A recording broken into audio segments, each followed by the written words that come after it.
C'est au moins aussi incroyable que de changer le plomb en or. L'homme est désormais capable de fabriquer du pétrole. Des chercheurs français et espagnols ont trouvé la formule miracle en recyclant nos rejets de CO2. C'est une révolution énergétique et écologique qui est déjà en marche en Espagne, où se sont rendus Christine Chapelle et Jean-François Drouillet. Regardez leur reportage. Dans cette forêt de tubes est en train de naître le carburant de demain. On y reproduit en 48 heures ce que la nature a mis des dizaines de millions d'années à faire, fabriquer du pétrole. Ce sont des cultures de microalgues extrêmement concentrées. Dans un millilitre, pratiquement une goutte d'eau, on arrive à avoir 500 millions d'algues. Ce sont des algues de 2 à 4 microns. Pour nourrir ces végétaux, il faut de la lumière, bien sûr, c'est la photosynthèse, et du gaz carbonique, du CO2. Et c'est là qu'est le génie de l'histoire. Ce CO2, on le récupère directement via un pipeline de la cimenterie voisine. Gavées de gaz carbonique, les algues se multiplient. Ce super concentré végétal sera ensuite filtré pour en retirer l'eau et les oméga 3.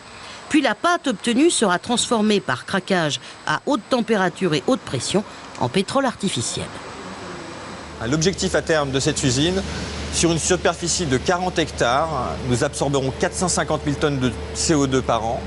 Nous obtiendrons 230 000 barils de pétrole et à peu près 3 000 tonnes d'oméga 3 principalement. L'ingénieur à l'origine du projet, c'est lui, Bernard Stroiazzo-Mougin. Sensibilisé il y a 5 ans aux effets des gaz à effet de serre, il se souvient alors que la recette du pétrole fossile, c'est l'interaction de gaz carbonique et de végétaux. Il contacte un chercheur de l'université d'Alicante, spécialisé dans les microalgues. Je lui ai montré mon schéma et je lui ai dit voilà mon idée. Et lui, immédiatement, sa réaction était mince, comment on n'y a pas pensé avant? Et ce pétrole artificiel, ce pétrole bleu, c'est la marque déposée, fonctionne comme un hydrocarbure classique. Démonstration. Quand on a démarré il y a 5 ans, personne n'y croyait. Et actuellement, tous les grands, jusqu'à Exxon, le numéro 1 du pétrole dans le monde, veulent investir dans la culture des algues. On peut désormais rêver d'un avenir où chaque usine dégageant du CO2 sera couplée à ces cultures d'algues. Plus de rejets polluants dans l'atmosphère, plus de pénurie énergétique. Les terriens y gagneront sur les 2 tableaux. Voilà un reportage sur une technologie vraiment extraordinaire que vous pouvez retrouver sur notre site tf1news.fr. Toujours à propos de circulation, on en vient à l'environnement avec ce projet qui paraissait utopique il y a quelques années, des algues pour produire du pétrole et donc un nouveau carburant, un carburant moins cher. L'usine franco-espagnole qui vient d'ouvrir et que vous allez découvrir à Alicante intéresse beaucoup de monde en ces temps de flambée des prix de l'or noir. C'est le dossier de cette édition. Il est signé Caroline Thébault, Florian Lemoyle. C'est digne de la science-fiction. Dans cette forêt de tubes, installée au sud-est de l'Espagne, baignent des algues microscopiques. Une potion verte destinée à devenir de l'or noir. C'est le point de départ de notre technologie pour fabriquer le pétrole du futur. Pour réussir ce pari, des ingénieurs français et espagnols ont élaboré une recette étonnante, gardée précieusement dans ces tubes de 8 mètres de haut. À l'intérieur donc, des algues, 100 fois plus petites que des grains de sable. Des algues chargées de soleil, car ici à Alicante, il fait beau 300 jours par an. Ajoutez enfin du gaz carbonique. Facile, l'usine d'à côté rejette du CO2 récupéré par un simple tuyau. Au bout de 24 heures, ce bouillon de culture devient un cocktail énergétique très concentré. Reste la dernière ligne droite, la transformation en pétrole. On va séparer les algues de l'eau. On obtient donc ce concentré d'algues qui est une pâte qu'on appelle la biomasse. Et cette biomasse verte, on va la soumettre à des fortes pressions et des fortes températures pour obtenir le produit énergétique qui est le biopétrole.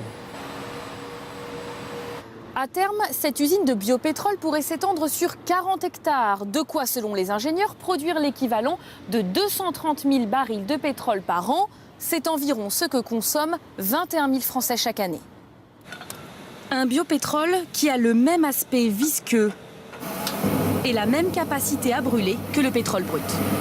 On peut fabriquer alors des carburants, depuis le kérosène pour les avions, l'essence, le fuel si on veut.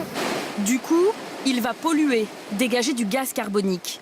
Mais comme ce pétrole est aussi fabriqué à partir de CO2 récupéré de l'usine voisine, il dépollue. Au final, moins d'impact sur la planète. Écologique donc et économique. Selon les calculs les plus optimistes des ingénieurs, le prix de revient d'un baril ne serait que de $30, presque 4 fois moins que le baril de Brent. S'il était distribué dans les stations-service, il pourrait faire baisser le prix à la pompe. Un rêve auquel ces Espagnols veulent croire. On ne dépendrait plus des pays producteurs étrangers qui font varier les prix. Si c'est moins cher à la pompe, je l'utiliserai. Mais si c'est plus cher, non. L'homme à l'origine de cette technologie est français et il travaille déjà sur un projet dans l'Hexagone. Région PACA, Marseille, Parfait. c'est des zones qui Parfait. sont idéales. D'accord. Le problème, c'est que plus on monte dans le nord, moins on a de radiation solaire.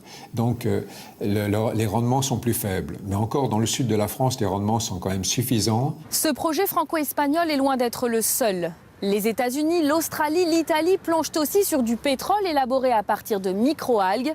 Face à la flambée du prix de l'or noir, la guerre de l'or vert est ouverte. Caroline Thébault, qui nous a rejoint sur ce plateau. Bonsoir Caroline, car une question vient à l'esprit, cette expérience peut-elle être généralisée ? Eh bien David, d'abord il faut de l'argent, 50 millions d'euros minimum pour monter une usine avec cette technologie. C'est un premier verrou, mais apparemment plusieurs industriels français et étrangers sont intéressés et envisagent d'investir.